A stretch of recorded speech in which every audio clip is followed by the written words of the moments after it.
I totally picked the wrong day to film because I'm not supposed to drink any water now. I'm really contemplating a sip. So, hello, welcome to another Froud's Fairy Oracle deck video. So we're talking about Arval the Parrot today. Here's Arval. I like Arval quite a bit. He deals with the throat chakra, speaking. I love it. There's like some people, I worked with Arval for quite a bit. I was working on getting my voice back after decades of like tapping down what I'm saying. And Arval is one of the people who helped me find my voice and strengthen my throat chakra. So, as you can guess, Arval the Parrot, it deals with communication, especially clear communication, striving for verbal brilliance, of being able to say what you want, mean what you want, and be understood. And it's the understanding, and he's not like a guy who's going to go flying off and being angry about things. If in a debate, he's going to be interested and calm. It's very much about communication, though, and like how you're using it, how you're not using it. Are you choking down your words? Things like that. When things are going really well with Arval, you're going to be able to speak freely and easily and not feel tied up. And if you're really doing good, you can be verbally brilliant. This is a guy, if you're striving to come into a debate or something like that, you might want to work with him a little bit. How can I be more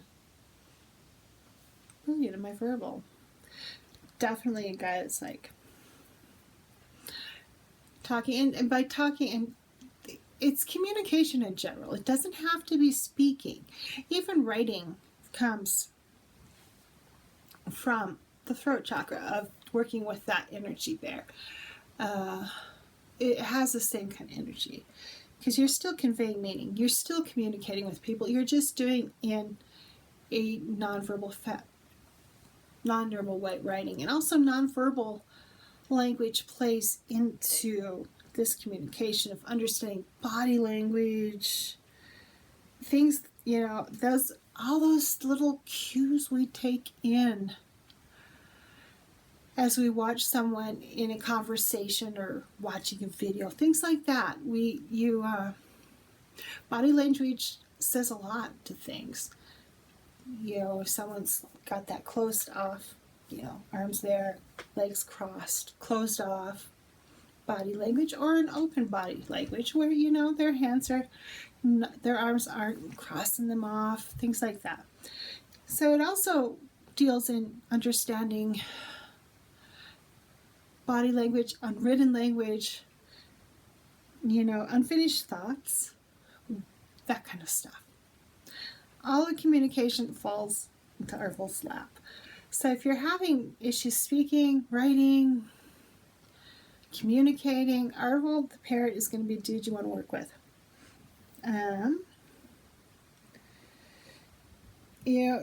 Speaking truths of, understanding unfinished thoughts, incomplete sentences, things like that. Why is that way? Why'd you just leave that sentence hanging?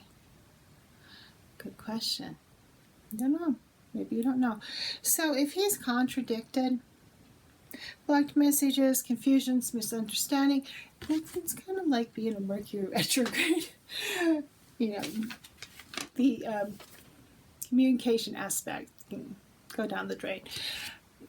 But really, you can't speak. You might be choking down your words. You may not be communicating effectively or being misunderstood a lot.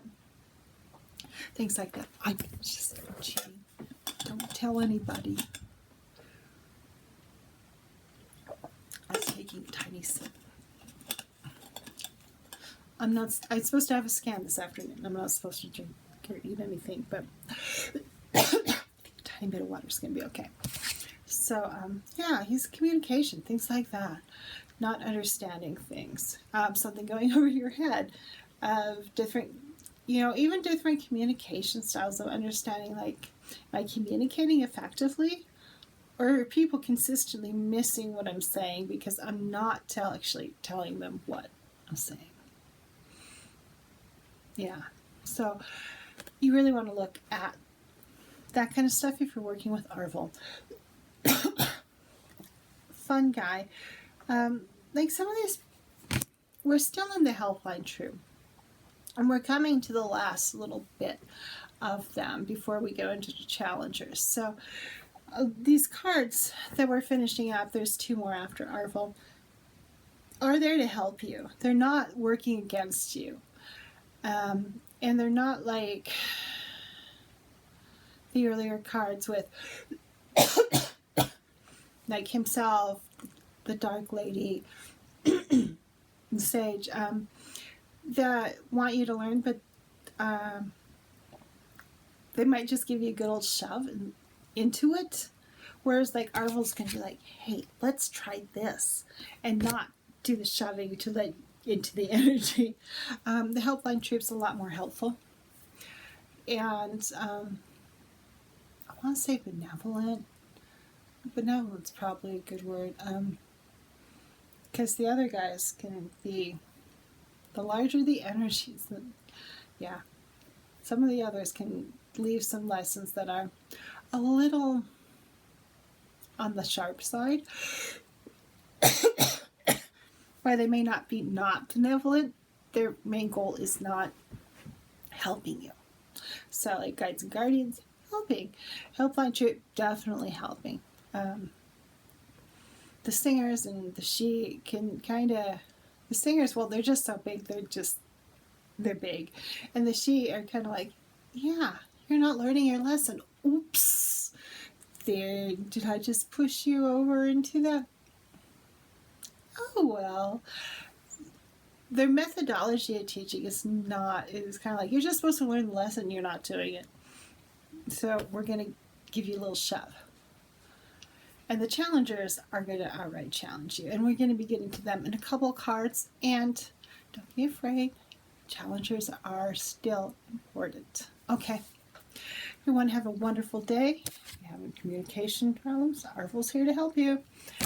A wonderful day, and go out there and be the love of the world. Bye-bye.